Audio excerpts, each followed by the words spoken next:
இந்த காணொளி நிறைய ஊடகத்தினால பரப்பப்படாமல் தான் இருந்திருக்கு. இப்போ இந்த காணொளியை நீங்களே பாருங்கள்.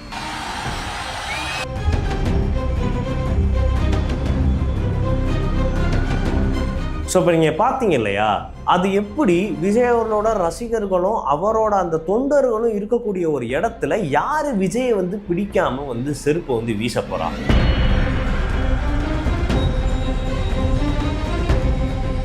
மீடியாக்களால் மறைக்கப்பட்ட காட்சி, விஜய் மீது வீசப்பட்ட செருப்பு, குண்டர்கள் உள்ளே புகுந்தார்களா? அளிக்கப்படும் ஆதாரங்கள், நொறுக்கப்பட்ட சிசிடிவி கேமராக்கள். 8 மணிக்கு அரங்கேறின இந்த கரூர் கூட்ட நெரிசல் சம்பவத்தில் 8:15 கரூர் அரசு மருத்துவமனையில் ஆஜரான செந்தில் பாலாஜி. எழுப்பப்படும் வலுவான கேள்விகள். 39 பேர் மரணம். உண்மையில் என்ன நடந்தது? வாங்க விரிவாக பார்க்கலாம்.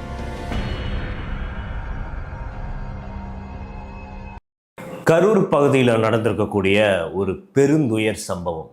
இந்த வீடியோ போடுறப்பவே ஒரு கனத்த இருதயத்தோட தான் இந்த சம்பவங்கள்லாம் சொல்ல வேண்டிய ஒரு சூழ்நிலையாக ஆயிருக்கு.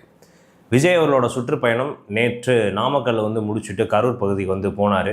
கரூர் பகுதியில் அவர் அந்த சுற்றுப்பயணம் முடிச்சுட்டு கிளம்பின உடனே கொஞ்ச நேரத்தில் அங்கே ஏற்பட்ட கடும் கூட்ட நெரிசலால் கிட்டத்தட்ட 39 பேர் அவங்களோட உயிர்கள்லாம் பலியாயிருக்கு.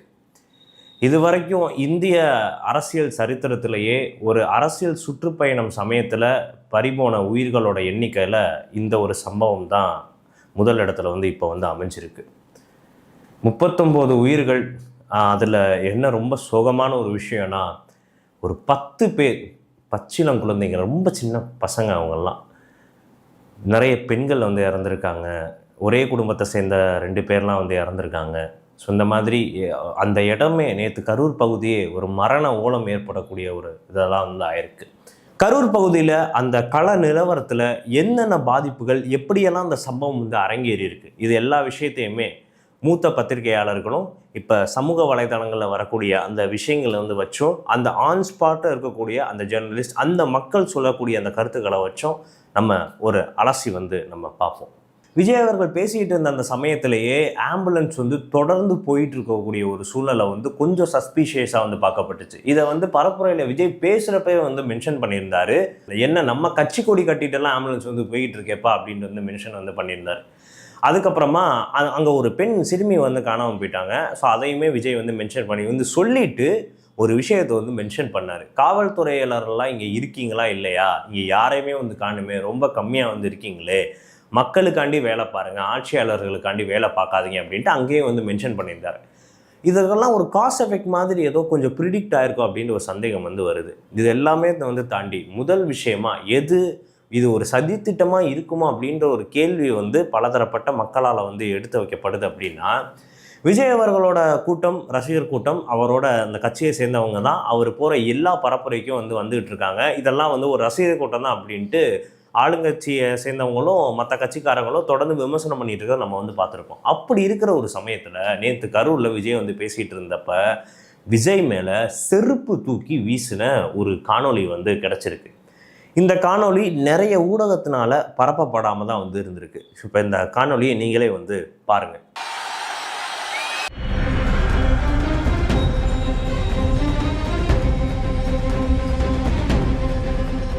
ஸோ இப்போ நீங்கள் பார்த்தீங்க இல்லையா, அது எப்படி விஜய் அவர்களோட ரசிகர்களும் அவரோட அந்த தொண்டர்களும் இருக்கக்கூடிய ஒரு இடத்துல யார் விஜயை பிடிக்காமல் செருப்பை வீச போகிறா? அவங்களுக்கு அந்த அவசியமே கிடையாது.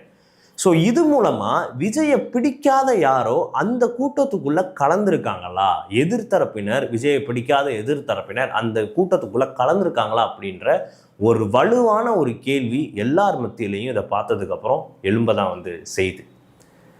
ரெண்டாவது விஷயம், விஜய் அவர்கள் பேசிக்கிட்டு இருக்கிறப்பவே நிறைய அந்த லைவ்லேயே நம்ம பார்த்துருப்போம். நிறைய இடத்துல கரண்ட் அந்த சைடில் இருக்கக்கூடிய ஒரு லைட்ஸே ஆஃப் பண்ண பட்டுச்சு அப்படின்றத பார்த்தோம்.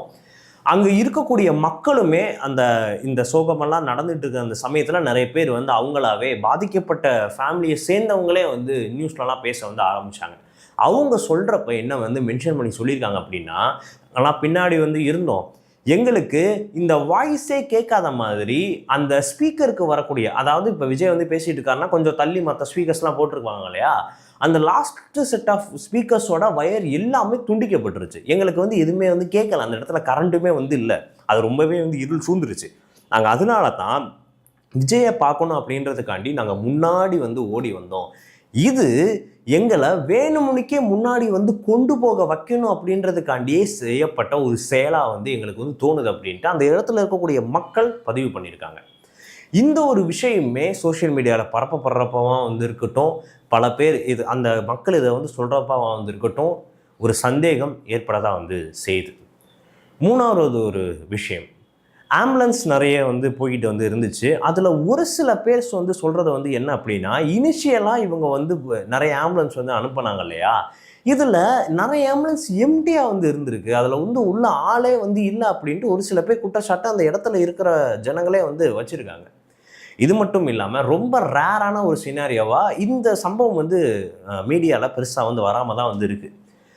அங்கே இருக்கக்கூடிய போலீஸார், ஆக்சுவலாக போலீஸார் கம்மியாக தான் வந்து இருந்திருக்காங்க, இது விஷயமே வந்து மென்ஷன் வந்து பண்ணியிருக்காரு. அவ்வளவு கூட்டத்துக்கு 500 பேர் கிட்டத்தட்ட அங்கே இருந்திருக்கிறது ஒரு 40,000 to 50,000 பேர் இருந்திருப்பாங்க. பட் ஆனால் அவ்வளவு கூட்டத்துக்கு 500 பேர் கிட்ட தான் மொத்தமாகவே காவல்துறையினர் வந்து இருந்திருக்காங்க. இதை வந்து காவல்துறை தரப்புலையுமே உறுதிப்படுத்தியிருக்காங்க, அவ்வளோ பேர் தான் இருந்திருக்காங்க அப்படின்ட்டு. இதெல்லாம் ஒரு பக்கம் வந்து இருக்கட்டும். இந்த சம்பவங்கள் எல்லாமே வந்து நடந்து வந்து முடிக்கிறப்ப கரெக்டாக விஜய் அவர்கள் வந்து கிளம்புறாரு. இதெல்லாம் பேசி வந்து முடிச்சுட்டு விஜய் அவர்கள் காவல்துறை தரப்புலையும் ஒரு கேள்வி எழுப்பிட்டு வந்து போயிட்டாரு. கிட்டத்தட்ட 8 மணிக்கு முதல் தகவலாக வந்து வருது. 3 பேர் வந்து இறந்துருக்காங்க, பல பேர் வந்து சீரியஸாக வந்து மருத்துவமனையில் அனுமதிக்கப்பட்டிருக்காங்க. இங்கே நிறைய ஒரு ஸ்டாம்பேட் சிச்சுவேஷன், கூட்ட நெரிசல் வந்து ஏற்பட்டிருக்கா அப்படின்ட்டு நியூஸ்லலாம் நம்ம வந்து பார்க்குறோம். ஆனால் அமைச்சர் செந்தில் பாலாஜி அவர்கள், அதாவது மாஜி அமைச்சர் செந்தில் பாலாஜி அவர்கள் 8:15க்கே அரசு மருத்துவமனையில் போயிட்டு உட்காந்துருக்காரு. அது மட்டும் இல்லாமல் போனவர் தன்னோட ஃபேஸ்புக் பக்கத்தில் லைவ் ஸ்ட்ரீமிங்குமே ஆன் பண்ணியிருக்காரு. ஆன் பண்ணிவிட்டு அவர் அங்கே இருக்கக்கூடிய மக்கள் எல்லாத்துக்குமே வந்து உதவி பண்ண வந்து ஆரம்பிச்சிருக்காரு. அந்த ஸ்பாட்டை தாண்டி தான் நீங்கள் மருத்துவமனைக்கே போகணும் அப்படின்ட்டு கரூர் வாசிகள் எல்லாமே வந்து சொல்கிறாங்க. நீங்கள் இதெல்லாம் வந்து மீறி வேறு ஏதாவது ஒரு ரூட் வழியாக, இப்போ அந்த விஜய் பேசின அந்த ஸ்டாம்பேட் சிச்சுவேஷன் அரங்கேற்கிற இடத்தை தாண்டி தான் நீங்கள் எப்படியே இருந்தாலும் நீங்கள் அரசு மருத்துவமனைக்கு வந்து போகணும். நீங்கள் வேறு ரூட் எடுத்தீங்கன்னா கூட ஷார்ட்கட்லாம் கிடையாது, சுற்றி தான் போகிற மாதிரி வந்து இருக்கும். அப்படி இருக்கிறப்ப செந்தில் பாலாஜி அவர்கள் எப்படி இந்த சம்பவம் அரங்கேறின காமன் நேரத்திலேயே அரசு மருத்துவமனைக்கு போய் வந்து சேர்ந்தார், அதுவும் லைவ் ஸ்ட்ரீம் ஃபேஸ்புக்கில் வந்து ஆன் பண்ணிவிட்டு மக்களுக்கு ஹெல்ப் பண்ணுறத வந்து காட்ட ஆரம்பித்தார் அப்படின்ட்டு ஒரு கேள்வி பலதரப்பட்ட மக்கள் நேற்றிருந்து இந்த கேள்வியை எழுப்பிக்கிட்டே வந்து இருக்காங்க. அதுக்கப்புறம் இன்னொரு சஸ்பீஷியஸான ஒரு விஷயம் வந்து என்ன அப்படின்னு வந்து நம்ம வந்து பார்த்தா, அவ்வளவு சீக்கிரமாக நிறைய மீடியா ஸ்ட்ரீமிங் பிளாட்ஃபார்ம்ஸ் வந்து நிறைய ஊடகங்கள் வந்து செயல்பட ஆரம்பிச்சதை நம்மளால் பார்க்க வந்து முடிஞ்சுது. அதாவது கிட்டத்தட்ட 8 to 8:30 மணிக்குள்ளவே இந்த நியூஸ் வந்து வெகுமட்டாக பரவ ஆரம்பிச்சுது. இதுக்கு முன்னாடியே நிறைய ஸ்டாம்பேட் சிச்சுவேஷன்ஸ் நம்ம வந்து பார்த்துருப்போம். சென்னையில் அந்த ஏர் ஷோ அப்போ நடந்தப்போ ஒரு ஸ்டாம்பேட் சிச்சுவேஷன் வந்து ஆச்சு. அப்போ எத்தனை பேர் இறந்துருக்காங்க அப்படின்றதே வந்து கிட்டத்தட்ட எப்போ ஊர்ஜிதமாச்சு அப்படின்னா ஈவினிங்க்கு மேலே தான். அன்றைக்கி ஞாயிற்றுக்கிழமை காலையில் அந்த ஷோ நடந்துச்சு. எத்தனை பேர்லாம் இறந்துருக்காங்க அப்படின்ட்டு ஈவினிங்க்கு மேலே தான் வெளியவே வந்து 5 பேர் கிட்ட மரணம் அப்படின்றது. பட் ஆனால் இங்கே இந்த நியூஸ் கால்ஸ் தொடர்ந்து ஃப்ளாஷ் ஆகிட்டே வந்து இருந்திருக்கு. அடுத்தடுத்து இதை பற்றின அந்த ஃபோக்கஸ்டான அந்த நியூஸ் தொடர்ந்து ட்ராவல் ஆகிட்டே வந்து இருந்திருக்கு. ப்ரெஸ் அண்ட் மீடியாவால் கூட உடனே அந்த கவர்மெண்ட் ஹாஸ்பிட்டலுக்கு போயிருக்க முடியாது அப்படின்றது தான் கரூர் வாசிகள் எல்லாருமே சொல்லக்கூடிய தகவலாகவே வந்து இருக்குது. அதாவது நீங்கள் எப்படினாலுமே அது கூட்டமான ஒரு சுச்சுவேஷன் தான் அந்த ஸ்டாம்பேட் விஜய் அவர்கள் அந்த பரப்புரை மேற்கொண்ட அந்த ஏரியா. இதை நீங்கள் தாண்டி போகிறதுக்கே ஒரு டைம் வந்து எடுக்கும். ஆனால் எப்படி இவ்வளவு சீக்கிரமாக ப்ரெஸ் அண்ட் மீடியா அந்த மருத்துவமனைக்கெல்லாம் போயிட்டு எல்லாமே வந்து குமிஞ்சு ஃப்ளாஷ் நியூஸ் போட ஆரம்பித்தாங்க அப்படின்ற ஒரு கேள்வியும் ஒரு சஸ்பீஷியஸை வந்து ஏற்படுத்தியிருக்கு. ஆளுங்கட்சி தரப்புல இருந்து இவ்வளவு நாள் நிறைய இஷ்யூஸ் வந்து போனப்போ ஏற்பட்டப்போவும் அமைதியாக கொஞ்சம் ஸ்லோ ப்ராசஸாக எப்போவுமே நம்மளோட அரசாங்கங்கள் அந்த மாதிரி தான் சொல்லுவாங்க, ஆர்டர் வரும் போவாங்க, இந்த மாதிரி தான் வந்து இருக்கும். பட் நேற்று வெகமட்டா கிட்டத்தட்ட ஒரு 1.5 மணி நேரத்துக்குள்ள அமைச்சர்கள் மா சுப்பிரமணியம், அன்பில் மகேஷ் அவர்கள் இவங்க எல்லாருமே அந்த இடத்துக்கு போய் வந்து குமிஞ்சதுமே ஒரு கேள்வியை நெட்டிசன்கள் தொடர்ந்து வச்சுக்கிட்டே வந்து இருக்காங்க. தாவேகாவோட தொண்டர்களும் இந்த கேள்வியை வலுவாக வந்து எழுப்புறாங்க. அரசு இயந்திரம் எப்படி இவ்வளவு வெகுமெண்ட்டாக ஸ்பீடாக நேரத்தில் மட்டும் வந்து ப்ராசஸாக வந்து ஆயிருக்கு. இந்த எல்லா அமைச்சர்களும் நேற்று வேறு விழாக்களில் வேறு ஊரில் வந்து இருந்திருக்காங்க. பட் ஆனால் இவங்கெல்லாம் கரெக்டாக ஒரே டைமில் வந்து ஆஜர் ஆகிட்டாங்க அப்படின்றது ஒரு சஸ்பீஷியஸான கேள்வியை மக்கள் வந்து தொடர்ந்து எழுப்பிட்டே வந்திருக்காங்க. அன்பில் மகேஷ் அவர்கள் அந்த மருத்துவமனை, கரூர் மருத்துவமனையிலேருந்து அழுது ரொம்பவே ஃபீல் பண்ணி வெளியிட்ட ஒரு வீடியோவுமே நிறைய பேர்களால் நிறைய கேள்விக்குள்ளாக வந்து செஞ்சுருக்கு. இதுக்கு முன்னாடியுமே தமிழகத்தில் ஏகப்பட்ட மரணங்கள் வந்து நடந்திருக்கு. கள்ளச்சாராய மரணத்தினால கிட்டத்தட்ட 60-70 பேர் இறந்த அந்த சம்பவங்கள்லாம் நம்ம வந்து பார்த்துருப்போம். பட் அதுக்கெல்லாம் வந்து அமைதியாக வந்து இருந்தவங்க இன்னைக்கு வந்து இந்த அழுகிறாங்களே அப்படின்றதும் இன்னொரு சஸ்பீஷியஸை வந்து ஏற்படுத்தியிருக்கு. இது வரைக்கும் எந்த மக்கள் பிரச்சனைக்குமே குரல் கொடுக்காத பல பேர் இந்த விஷயத்துக்கு உடனுக்குடனே அறிக்கை கொடுத்ததுமே இன்னொரு சஸ்பீஷியஸை மக்கள் மத்தியில் வந்து கிளப்பிருக்கு. இதெல்லாம் மக்கள் வைக்கக்கூடிய கேள்வியாக வந்து இருக்குது. நேற்று அந்த பாதிப்புக்குள்ளான அந்த கரூர் பகுதியில் இருந்தே நிறைய வீடியோஸ் வந்து வந்திருக்கு. அவங்க அங்கே அந்த இடத்துல என்ன வந்து நடந்திருக்கு, எப்படி வந்து காவல்துறையினர் கம்மியாக தான் வந்து இருந்தாங்க, இவ்வளவு கூட்டம் வந்து ஆயிருக்கு, எங்கள் நெரிசலுக்கு வந்து தள்ளப்பட்டோம், எங்களுக்கான சரியான அந்த ஸ்பீக்கர் லைனில் சவுண்டு வந்து வரல, கரண்ட் வந்து அமர்த்தப்பட்டிருக்கு இப்படின்ட்டு நிறைய பேர் கம்ப்ளைண்ட் வைக்கிறப்பவே அவங்களால முழுசாக பேசக்கூட விடாமல் நிறைய ஊடகங்களில் திடீர்னு ஒருத்தர் பேசிகிட்டு இருக்கிறப்ப கட் பண்ணிவிட்டு ஃப்ளாஷ் நியூஸ் எல்லாம் வந்து திடீர்னு மாற்றி வந்து போட்டுக்கிட்டு இருந்தாங்க. இது எல்லாமே தாவேகா தரப்பு மட்டும் வந்து கிடையாது. மக்கள்கிட்ட இருந்தோம், நியூட்ரல் ஆடியன்ஸ் கிட்ட வந்து இருந்தோம் நிறைய கேள்விகளை அவங்க எழுப்பிக்கிட்டே வந்து இருக்காங்க. இது எல்லாத்தையும் தாண்டி இன்னொரு ஆதாரமே அளிக்கப்பட்டிருக்கா அப்படின்ற ஒரு கேள்வி வந்து எழுது. அந்த பகுதி வந்து இருந்திருக்கு இல்லையா, நேற்று கரூர் பகுதியில் விஜய் வந்து பேசினார் இல்லையா, இது எல்லாமே கடை வீதிகள் மேஜராக இருக்கக்கூடிய இடங்கள் தான். நிறைய கடைகள் அந்த பகுதியில் வந்து இருந்திருக்கு. ஆனால் கிட்டத்தட்ட அங்கே இருந்திருக்கக்கூடிய எல்லா கடைகளில் இருந்த சிசிடிவி கேமராக்களும் உடைக்கப்பட்டிருக்கு. ஏன்னா இப்போ செருப்பை தூக்கி வீசினதுலேயே நமக்கு திட்டத்தட்ட ஒரு மாதிரி தெரியுது, விஜய்க்கு பிடிக்காத யாரோ உள்ளே வந்து இருந்திருக்காங்க அப்படின்ட்டு.